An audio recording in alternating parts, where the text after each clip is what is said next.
put it on the what's it called. It took us down for a second.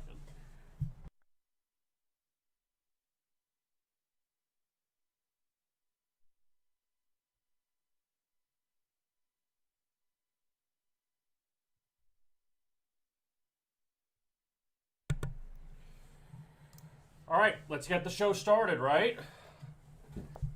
Kevin Rogers and Tom Cunningham with you. Daily Insider, Thursday, May 20th.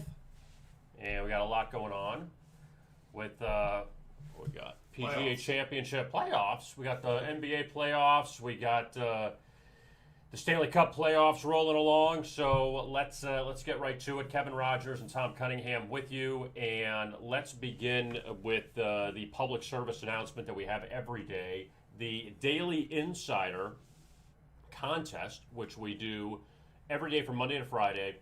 You have a chance to win a week's worth of handicapper selections from one handicapper if you win the contest. Now, it's very easy to enter. That you put down your VegasInsider user ID, also your best bet for the day, whether it be baseball, basketball, hockey, and it cannot be a live bet. It's got to be before the game. And you will be in the drawing, if you win, for a week's worth of handicapper picks, $100 value. And if you do not have the VegasInsider user ID, that's no big deal because you can go up to the big yellow register box, click on that, free membership, register now, click right there, and create your user ID and password. Also, give us your email and first and last name. We don't need your address. We don't need your blood type. We don't need any of that stuff. We just need just some basic information so our marketing team can reach out to you if you are the winner. So we don't have to run through the streets looking for you. So that's how it goes. So, all right, Tom, let's get it started. And before we get to the playoffs and all of that, any thoughts initially on the PGA Championship? Keegan Bradley's got the lead right now. He was one of our golfers to watch this weekend. He won the PGA Championship 2011. That was in Georgia. He's had success on similar golf courses, which is basically near the ocean and a breeze. But the wind hasn't been as cumbersome as we expected it to be. But again, it is early. So my best advice right now would be to go ahead and start taking some live bets now because the value is going to dwindle down for some of these golfers. I know Keegan Bradley is plus 2,500 right now to win. So there's still some pretty good value out there, and you have somewhat of a head start looking at the round one leaderboard. Keep in mind, most of the major winners, they don't come out of nowhere. So try to keep your bets within the top 20 golfers after round one and moving forward. It's very rare in any golf tournament, let alone a major, somebody who is outside the top 30 to all of a sudden move up in the final two rounds. So look for good value between anybody flirting with the top 20 result after round one. Let's look now at the NBA, Tom. And last night you had the two games in the Western Conference to decide who would be in the play-in game for the 8th seed. First, Memphis-San Antonio was a very odd game because you see how that one ended up. Memphis up 19 at the end of one. San Antonio actually came back and took the lead late in the fourth quarter. Yeah. But then the Grizzlies pulled away. Dylan Brooks had a big fourth quarter for the Grizzlies, and that game closed at 4.5. That was at 3.5, 4 for a lot of the day, and then moved up to 4.5. So San Antonio, if you got them late, they get the cover. The total was really never threatened because San Antonio got off to such a terrible start offensively, and Memphis now advances where they're going to play at Golden State tomorrow for the 8th seed. Now, this Laker game, now on the videos, we put out the best bet videos, and I had Lakers first half last night, minus 2.5.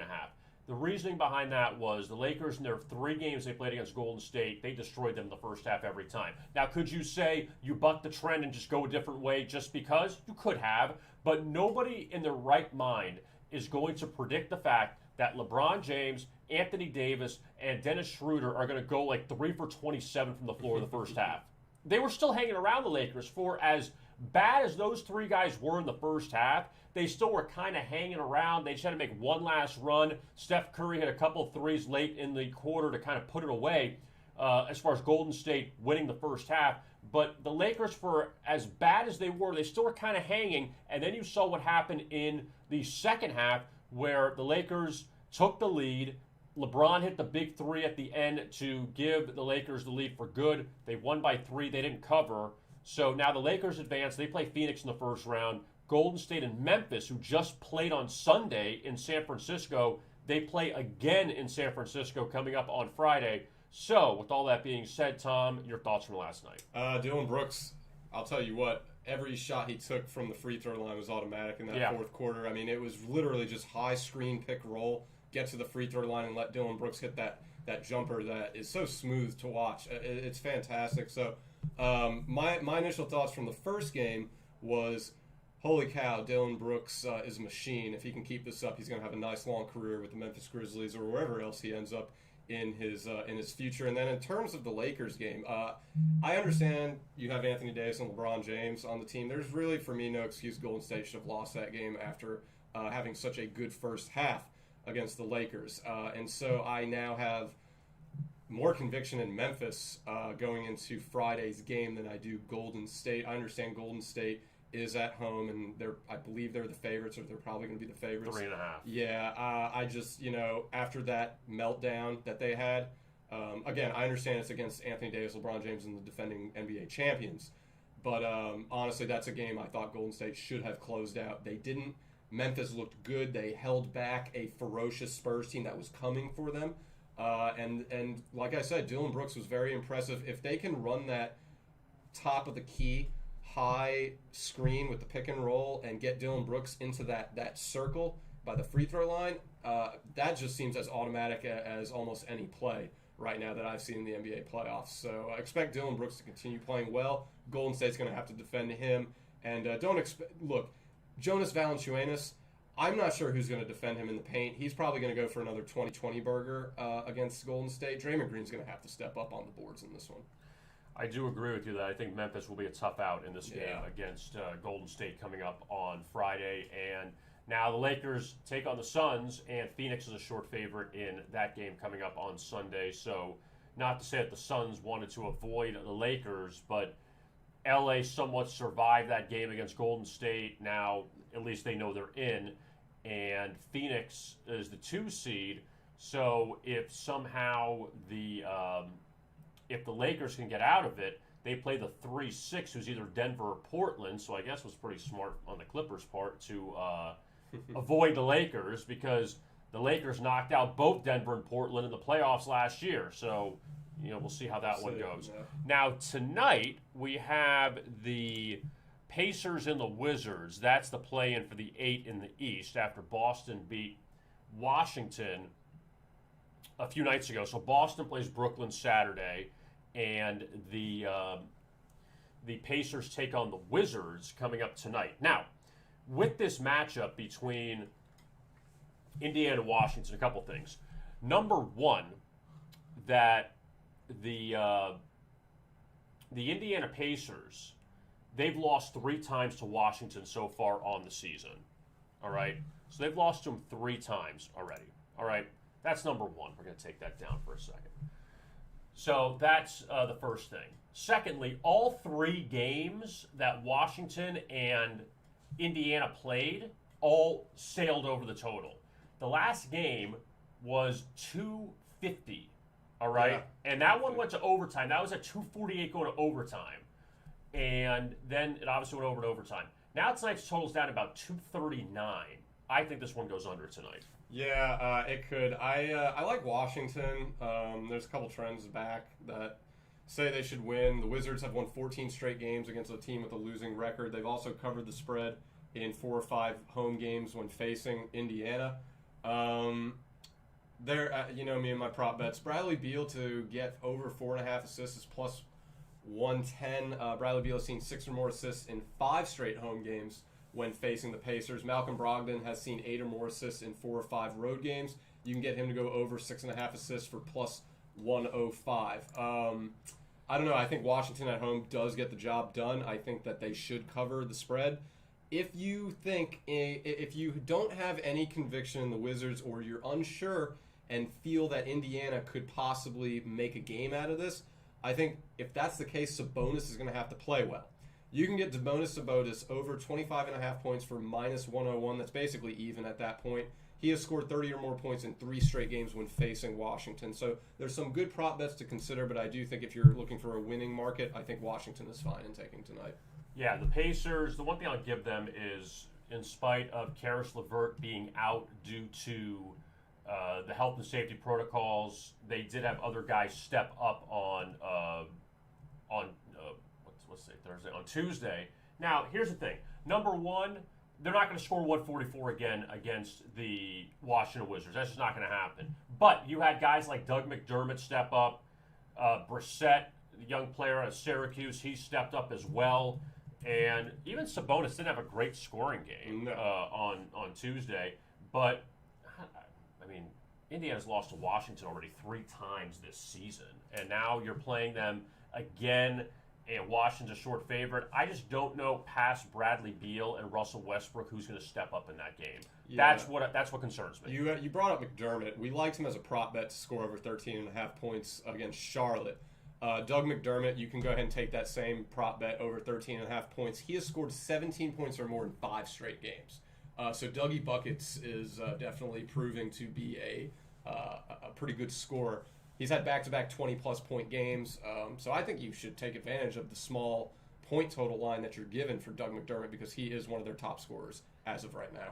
So that's what's going on in the NBA. Now let's take a look at Major League Baseball. And with you have a lot of afternoon games coming up in just a little bit. At 12:35, there are 2 games. San Francisco, Cincinnati is one of them. And the Giants actually going for the 4-game sweep, rather, of the Reds. So that's one of the games coming up at 12:35. And also at 12:35, Tampa Bay and Baltimore. And the Rays actually come into this one laying about 150 against the Orioles. And both those games were very high-scoring games. Baltimore's up 5-0 in that game, in fact, last night against Tampa Bay. And the Rays came back and rallied to win. So Tampa Bay going for the sweep on the road. San Francisco going for the sweep on the road. Any thoughts on those two? Actually, Cincinnati has lost 10 of 11 when favored against the NL West. So I do not mind taking San Francisco in this game. Do not take Baltimore. They've lost, I believe it was 17 of 18 home games when playing on a Thursday. There's just a lot to back if you're going with Tampa Bay here, mainly because Baltimore is they're just not good. You can't really trust them. Now, I know Trey Mancini hit 2 home runs the other day. If you want to take a prop bet on him to continue his hot streak, feel free. But otherwise, I do feel that your best bet of those 2 games is going to be the San Francisco Giants. All right, so let's take a look now at the 2 o'clock games and the Yankees taking on the Texas Rangers after Corey Kluber. Home underdogs, baby. Hey, Corey Kluber, another no-hitter for the Yankees last night, and they're a short favorite here. Domingo Germán going for the Yankees against Dane Dunning for the Rangers. Yeah. I know we always talk about how we like the Rangers as home underdogs. Last night they were obviously no hit against. And then when I look at today's odds, they're minus value for an underdog, and I don't like taking underdogs at minus value. But you mentioned Dane Dunning is pitching, and what do we always say about Dane Dunning? He is good for at least 5 strikeouts a game. That's what the trend has been going. So feel free to prop bet around Dane Dunning getting 5.5 over 5.5 strikeouts in the game. Also coming up at 2:20, it's the Nationals and the Cubs. And Washington, they are a dog here after Max Scherzer won last night. So after the Nationals won last night, now the Cubs are favored here against Washington in this daytime game. I have an interesting stat here. I'm actually going to trump you on whatever you have, Tom. Okay. The Nationals. What if I agree with you, though?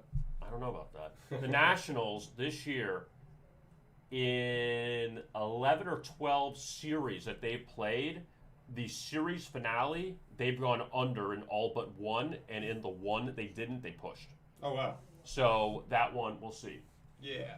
One thing I like about the Cubs is that they've won 7 straight games against Washington on a Thursday.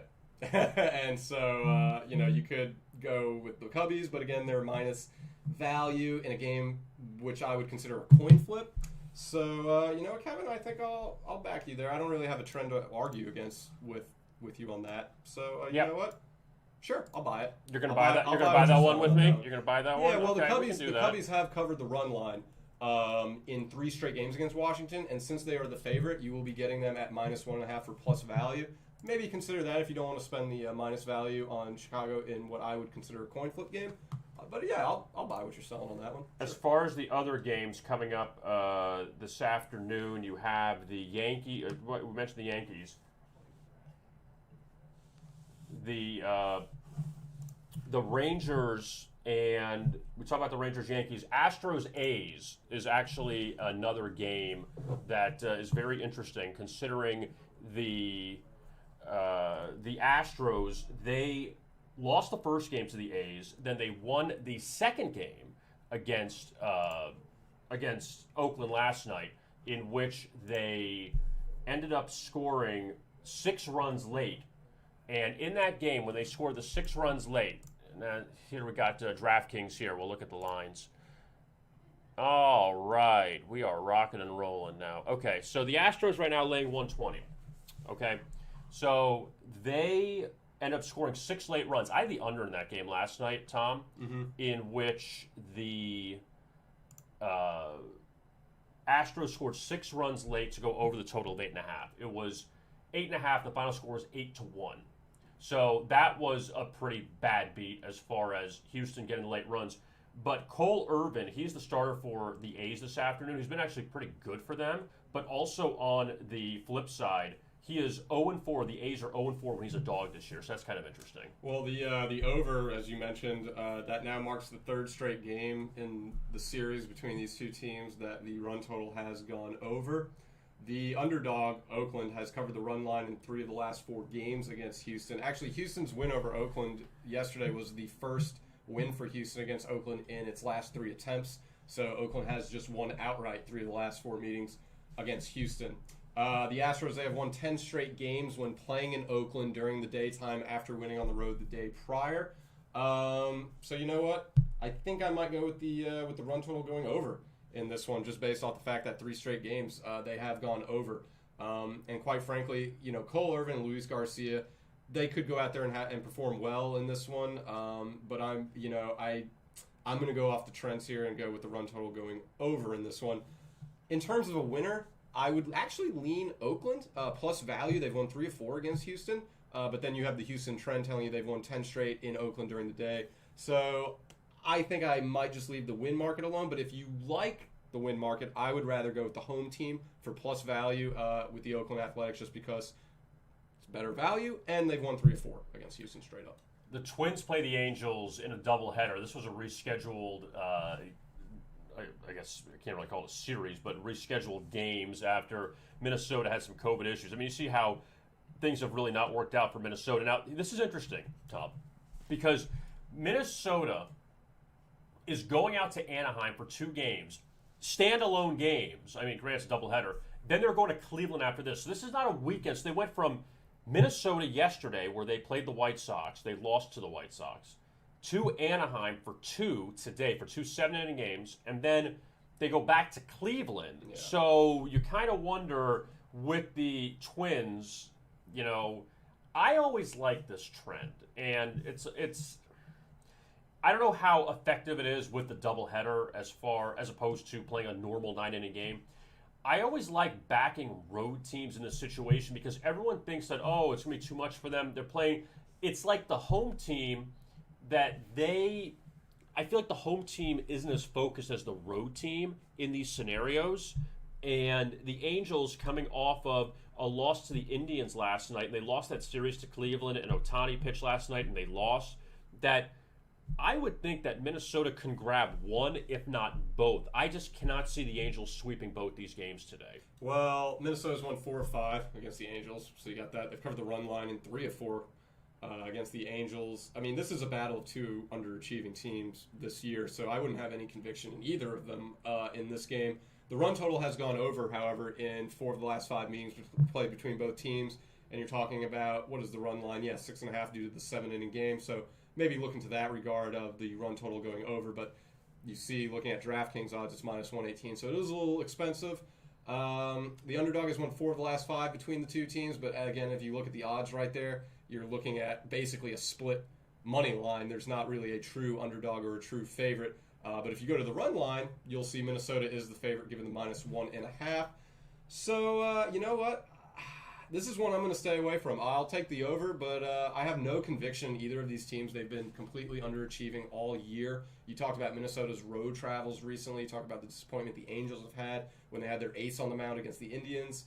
I can't trust either team, so I'm not taking either the win. But if I am considering this game, I will take the run total going over. Minnesota's 14-27. My God, this Yeah. team was in the playoffs last year. They're 14-27. That's nuts. They just don't do well back-to-back years in terms of postseason runs. I don't know what it You is. said that a while ago. Yeah. You said that towards the beginning of the season, and I didn't think they'd be this bad. I mean, it's one thing to be around 500, but to Right. be this bad is crazy. Agreed.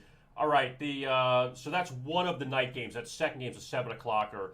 The Marlins and the Phillies, they play at 7 o'clock from Citizens Bank Park, and Vince Velasquez, who actually has pitched very well for the Phillies of late, I don't know how much I trust him here against Sandy Alcantara, and he got racked his last time against the Dodgers, so now we'll see what he does against the Phillies. And the Marlins won last night, and really the Marlins blew the first game. So, hey, Miami's 19-23. That's not terrible considering people thought they'd be a last-place team in that division. But the Phillies, I feel like that since they got Bryce Harper, they just can't, bust out. Right. They've been hovering around 500 for 2.5 years. That's very true. You know? And we talked a little bit about Bryce Harper.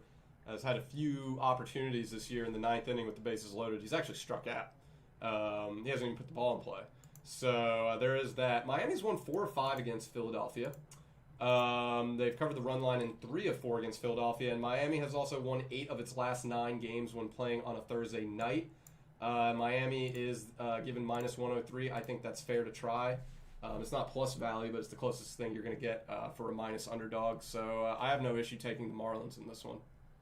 The Pirates and the Braves from Atlanta. The Braves ended up beating the Mets last night, and they won in walk-off fashion. So now the Braves play Pittsburgh, and the Pirates, they lost a high-scoring game against the Cardinals last night against Jack Flaherty, and we talk about this Atlanta team all season long. I just don't know when to pull the trigger on them. They're 20-23. You're laying 200 with Drew Smiley. I'm nearly 200 with Drew Smiley tonight.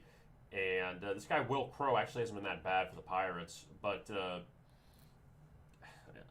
Atlanta, I just don't know when they're going to get it going. It feels like they get a walk-off win and they'll lose 2 of 3 to the Pirates. Oh, yeah, their pitching is atrocious. The Pirates, they've won the first inning in 5 of 7 road games when they are the underdog on a Thursday. First inning plus 390 against Atlanta. Pittsburgh, they've led after 3 innings in 3 straight road games as the underdog on a Thursday. And the Pittsburgh Pirates have also won 7 straight games on the road as an underdog on a Thursday. So there's a lot of road underdog on Thursday trends to favor Pittsburgh as a pretty good bet in this one. Plus 170 money line. I don't know if I'd go that route, but I don't mind Pittsburgh winning the first inning for plus 390 or even after leading after 3 innings as the trends say that. But Atlanta has won 4 straight games against Pittsburgh. The run total has gone over in 4 straight games played between both teams. As you can see, that run total is 8.5 minus 124. If you want to go that route, feel free, but I think there's a lot to like about Pittsburgh as a potential upset here, but not to win. So check other markets, specifically the first inning and leading after 3 innings. The Red Sox and Blue Jays, they continue their series in Florida, and the Red Sox ended up beating the Blue Jays last night, and they got off to a hot start. They scored 5 runs right out of the chute in that game. And you have Nick Pivetta and Steven Matz on the mound, a couple former National League East pitchers. Yep. Pivetta was with the Phillies and Matz was with the Mets. But Matz here favored against Pivetta, who continues to have a really good season. So a little surprised there that he's that short, or he's an underdog in this case. Yeah, I guess because they're playing on the road, and Toronto can straight smash the baseball this year. The run total has failed to go over in 4 straight between these two teams, and I think a lot of that is because you're seeing high run totals. In tonight's game, for instance, you have 10. Last night's, it was 10. Now, they pushed on that.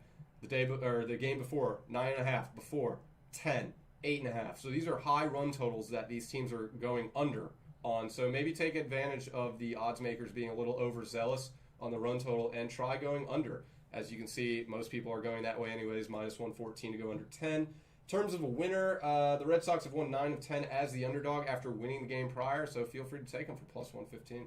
Red Sox are 7-1 this season when Nick Pivetta starts. Yeah, that's solid. And look, Steven Matz, he pitched well to start the season, came back down to earth, kind of got back to his New York Met tendencies, which is basically just inconsistency. But he pitched well last start, so maybe he's due to have a bad outing. I like Boston in this one. The last game of the night, the Diamondbacks and the Dodgers. Now, that's kind of some bad luck last night if you had Arizona, because they were up 2-0 in that game, and LA gets the old run line win, 4-2, laying 3-15 with Clayton Kershaw on the mound. So they get 3 runs in the 7th. They always do this, I feel like, the Dodgers. They get down and they have a big inning, and they cash a big run line. It's like one inning, they get big. Yeah, seriously. And LA, they've come back to life now. What is that? 6 of 7 they've won, and the only loss came by a run to the Marlins. But Arizona, their last 4 games, well, let's back up. Before that, they scored 11 runs against Washington on Saturday. Since that game, they've scored 0, 1, 1, and 2. So Arizona can't really do much. Now, Merrill Kelly's going for Arizona.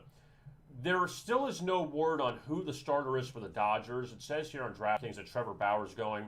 I can't imagine Trevor Bauer's a minus 190 favorite against Arizona. Yeah, he's got to be at least 250 or something like. That's why I said I can't imagine that. So there's no confirmation on who's starting for LA, but Arizona's offense has just been terrible of late. Yeah, there's some things to take. I like the Dodgers 1.5 at plus 118 for a few reasons. They've covered that minus 1.5 and 4 or 5 against Arizona. The Dodgers, they've won 13 straight home games at night after winning at home the game prior. Also, the Dodgers for plus 205 to win the first inning is intriguing. The Diamondbacks have lost the first inning in 4 straight road games played on a Thursday. So there are some valuable markets surrounding the Dodgers to take instead of the expensive 190, which that could go up, as you mentioned, Kevin. If Bauer is confirmed, that minus 190 should increase. All right, let's now take a look at the NHL, Tom. Hockey. And last night, Lord Stanley's sleeping right now. Let's see. We got 4. Oh, it's tomorrow. Okay. So we got 4 games. Last night, Colorado won again against St. Louis. Yep. The Bruins won in double overtime against the Capitals, so all 3 of those games have gone to overtime in that series, and Boston up 2-1. And you also had Carolina ended up shutting out Nashville, so the Hurricanes up 2-0 in that series, and Winnipeg beat Edmonton. So finally, they played game 1. The North finally got going. I mean, Calgary and Vancouver had a great series going, but we've kind of put an end to that one.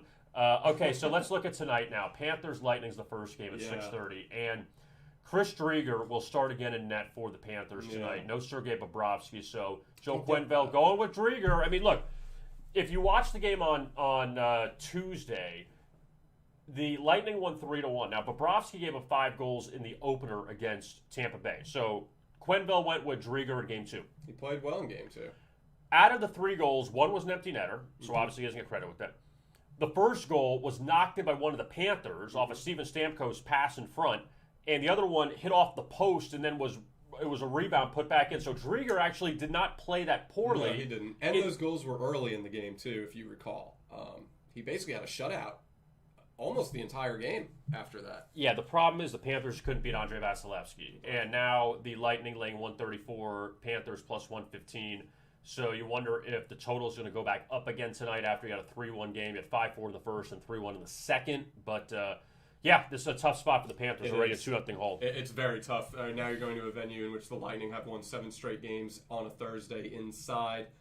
Braden Point has just been a point machine, so continue to prop bet around him. We've been hitting those out of the ballpark. But outside of that, there's Anthony Duclair plus 325 to score a goal. He's scored a goal in 5 of 6 games in Tampa Bay. He's one of the Panthers players, so anytime he's facing the Lightning in Amalie, 5 of 6, he scored a goal. So those are kind odds to test that plus 325. Even if that's a miss, you're playing smart odds in that market. Then Andre Palat, he scored a goal in 4 of 5 game 3s. You can get him to score a goal at plus 190, but I don't see any. I mean, Florida could win this game, yes, but Tampa Bay, they have all the momentum. They've got their star players back. Confidence is high right now, especially when you're injected with the likes of Nikita Kucherov. I just think there's too much firepower. Now Tampa Bay is going home where they're comfy. I think Florida's missed out on their opportunity to take this series away from Tampa Bay, but we play the game for a reason. Never say never. I just would not bet on the Panthers tonight. Do you realize, I'm going to give you a little nugget. This isn't a stat. It's more of like a factoid. That the Tampa Bay Lightning have not won a home playoff game in, 3 seasons? And 2020 doesn't count. Well, 2020, they didn't play at home. Right. 1920, they got swept by Columbus in the first round. That's right. And No, I'm sorry. What are we in? 18-19. Sorry. The pandemic. I've lost track of the years. 18-19 is when they got swept by Columbus. So last time they won a home playoff game was back in the 17-18 season because they lost both their home games in 18-19. And in 19-20, they didn't play at all at home because of the pandemic. So yeah, now Tortorella might not be in Columbus. Might have the tables turned. Exactly. There's rumors he's gone after this year. No, he's already gone. Yeah. He is gone. Yeah, Torts is gone. Yeah, he's not coming back. So they're going to be looking for. They got rid of all their guys in Columbus. Who did they trade away at the beginning of the year?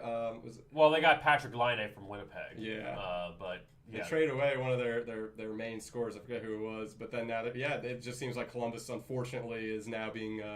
They're being gutted, and that's probably going to be back to a rebuilding franchise next year. So let's look at the other games now. Pittsburgh and the Islanders. That series is tied at 1. The Islanders won game 1 in overtime. Pittsburgh came back and won game 2, 2-1. A low-scoring game in game 2 because game 1 was kind of a back-and-forth game. So now the venue shifts to New York, and Pittsburgh a short dog here. I mean, another tough one. We'll see what Pittsburgh can do here as the 1 seed out of the East. I don't mind Pittsburgh, but look, the Islanders, they've won 21 of 28 games inside Nassau Coliseum, so I don't know if you want to bet against New York. Pittsburgh, I would almost recommend a second period money line for Pittsburgh, but as an underdog, they're minus value, so I don't think that's money worth spending. We can look at some goal props. Anthony Beauvillier, he's scored a goal in 3 of 4 home games at plus 245. You can get him to score. Jeff Carter has scored a goal in 3 of 4 games. You can get him to score a goal for the Pittsburgh Penguins at plus 265. I don't really like betting this game because there's not a lot of value out there. If you want, feel free to go over the 5.5 goals for plus 112. There is some value there. Also keep in mind that 9 of the last 11 night games played between these two teams have gone over when Pittsburgh plays the Islanders at night in 9 of 11.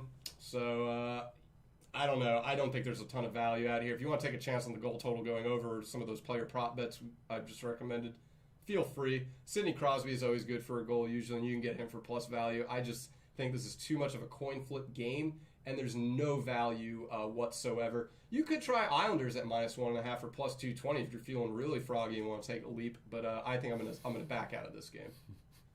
You like that? How did you come up with that? I don't know.